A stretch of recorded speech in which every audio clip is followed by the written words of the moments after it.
As a whole Bangladesh না, বাংলাদেশ দখলে গেছে কিছু আচ্ছা। Very small fraction of people. ওরা সন্ত্রাসী, ওরা হরকাতুল জেহাদ, ওরা আল কায়দা, ওরা তালেবান, বিভিন্ন নামে ওরা 4-5টা সংগঠন আছে যারা এতদিন জেলখানায় ছিল। উম, খুব শক্ত হাতে তাদেরকে হুম। দমন করা হয়েছিল। এই ওরা আহ, কতকগুলো এজেন্সির সাথে যোগ সাজসে এবং ছাত্রদের আন্দোলনের সুযোগ নিয়ে হুম। ওরা এটাকে একটা কালমিনেশনে নিয়ে যায়। এবং সাথে সাথে একটা জিনিস লক্ষ্য করতে হবে যে সাথে সাথে যে সন্ত্রাসীগুলোকে জেলখানা থেকে হুম। অস্ত্র সহ বের করে নিয়ে আসে। হুম। তো এদের সঙ্গে এরা কিন্তু বাংলাদেশ না, বাংলাদেশের মানুষ বেকুব হয়ে গেছে যে একটা সহজ সরল বক্তব্য নিয়ে বাংলাদেশের মানুষ চাইছিল যে ঠিক আছে, একটা ডেমোক্রেটিক ক্লিয়ার ডেমোক্রেটিক অ্যাটমসফিয়ার বাংলাদেশে থাক, স্বাধীনভাবে সকলে তার ভোটাধিকার প্রয়োগ করুক, এটা সাধারণ মানুষ চাইছিল।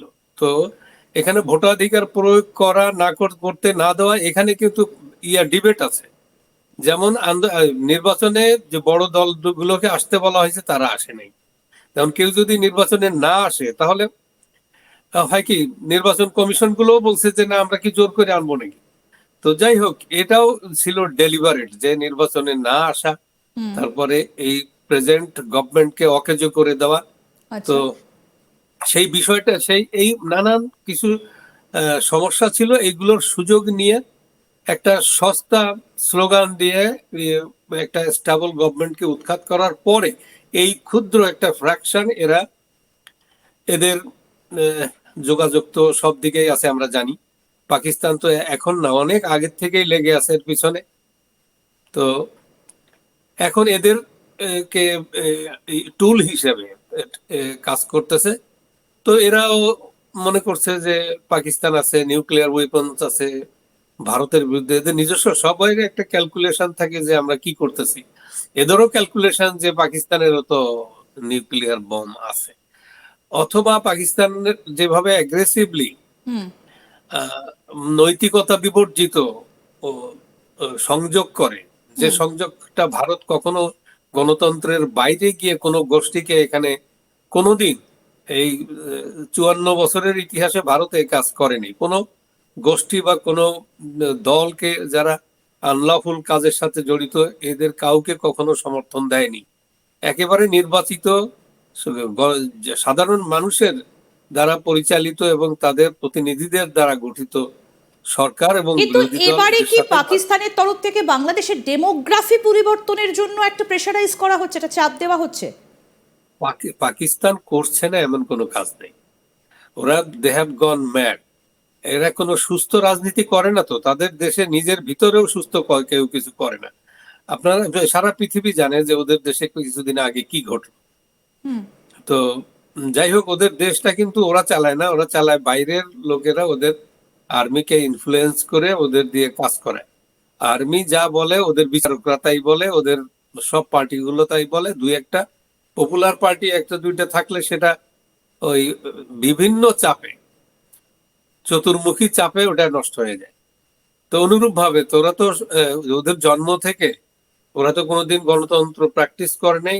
একেবারে অগণতান্ত্রিক স্বৈর, শুধু স্বৈর শাসন না, একেবারে ব্রুটাল এই একটা শাসন তো ওরা প্র্যাকটিস করছে সারা জীবন। আমরা তো বলছি 54 সালে আমাদের ভূমিধ্বস বিজয় ওরা কত 1.5 মাসও কম এই সরকার থাকতে দেয়নি। তারপরে একটার পর একটা ষড়যন্ত্র করে, তারপরে উম, ইয়ার আপনার আমাদের ভাষা আন্দোলন, হুম। গুলি চালানো, হুম। তারপরে এরকম করে বহু কিছু ঘটনা, প্রত্যেকটা ঘটনা কিন্তু একটা মাইলস্টোন হয়ে আছে আমাদের জাতির ইতিহাসে। যে পাকিস্তান যে কখনোই যে একটা তার নাগরিক হিসেবে আমাদেরকে বিহেভ করা আমাদের সাথে, তা তারা কখনোই করেনি। যার জন্য এক পর্যায়ে গিয়ে মানুষ তার ধৈর্যের বাঁধ ভেঙে যায় যখন, তখন তাদের হয়তো কিছু একটা কিছু গণ মানুষ সেটা বুঝতেও পেরেছেন, এই ধৈর্যের বাঁধ ভাঙতে শুরু করেছে। একটা কথা শুরু দাদা, খুব এখন।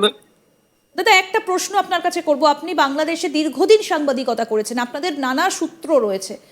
এই যে গত 10-15 দিন ধরে মোহাম্মদ ইউনূসের একটা কথাও আমরা জানতে পারছি না যে তিনি কি চাইছেন, তার অ্যাক্টিভিটি কি, তার কি বক্তব্য।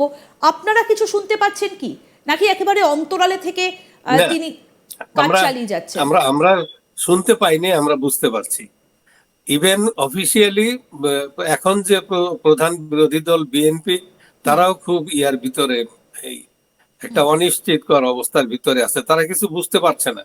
হ্যাঁ, বিশ্বাস অবিশ্বাসের দোলা চালায় এটা, ওইটার ভিতরে একটা, এটা ইয়ার ভিতরে রেখে দিছে সকল মানুষকে, সকল দলকে, যে উনি একটা নোবেল লরেট, উনি একটা কিছু করে দিবে, আলাউদ্দিনের আশ্চর্য প্রদীপ দিয়ে উনি একটা কিছু করে দেবে, এরকম একটা ভাব ছিল। হুম। তা আমার মনে হয় এই এর ভিতরে ওটা শেষ হয়ে গেছে। তা আমার বাংলাদেশের মানুষ তো একটু বেশি সচেতন, যার জন্য ওরা অল্প হিসাব না জানলেও কম পড়লে বুঝে, এই জন্য আর কি সে কিন্তু সুবিধা করতে পারছে। বাংলাদেশের ওই যারা পাকিস্তানি বুদ্ধিতে এই মুহূর্তে চলছে, আপনি বললেন যে গোটা বাংলাদেশ নয়, কিছু সংখ্যক মানুষ, মানে যারা কিছু এই সংখ্যক, মুহূর্তে তত্ত্বাবধায়ক সরকারের দায়িত্বে রয়েছে অথবা বিএনপি কিংবা জামাত, তারা কি তাহলে পাকিস্তানের বুদ্ধিতে ভারতকে শেষ পর্যন্ত শত্রু রাষ্ট্র ঘোষণা করবে? মানে তাদের শত্রু এরা প্রতিবেশী এরা দেশ। হ্যাঁ, আমি বলি এরা এরা সারা জীবনই মনে মনে শত্রু রাষ্ট্রই জানে। তারা জানে যে ভারত তাদের পাকিস্তানটা ভেঙে দিয়েছে, কিন্তু তারা এটুকু বুঝে নাই যে সারা দেশের মানুষ যখন একেবারে বন্যিমুখ পতঙ্গের মতো স্বাধীনতার জন্য উন্মুখ, তখন কেবলমাত্র শেখ মুজিব বলছিলেন যে এবারের সংগ্রাম স্বাধীনতার সংগ্রাম। একেবারে মানুষ, ওইটা উনি না বললে বরং উনিও হইয়া দালাল হয়ে যেতেন।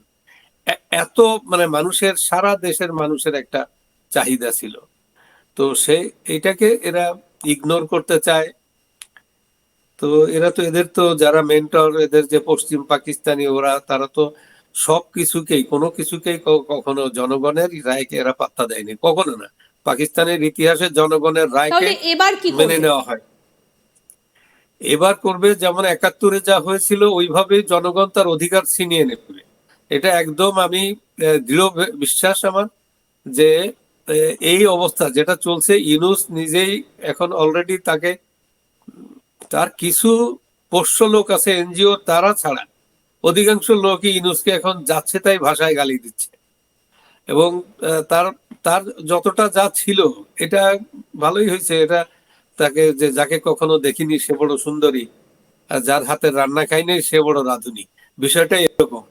যে ইউনূস সম্পর্কে একটা বিশাল একটা ইউফোরিয়া ছিল, কিন্তু ওইটা শেষ হয়ে গেছে। যে ইউনূস যে একেবারেই কিছু না এবং মতলববাজ, এটা রাজনৈতিক নেতাদের ভিতরে যেমন দৃঢ়মূল হয়েছে, ঠিক অনুরূপ ভাবে সাধারণ মানুষও, আমাদের চায়ের দোকানেও বসে কিন্তু ওই রাজনীতির ঝড় উঠে।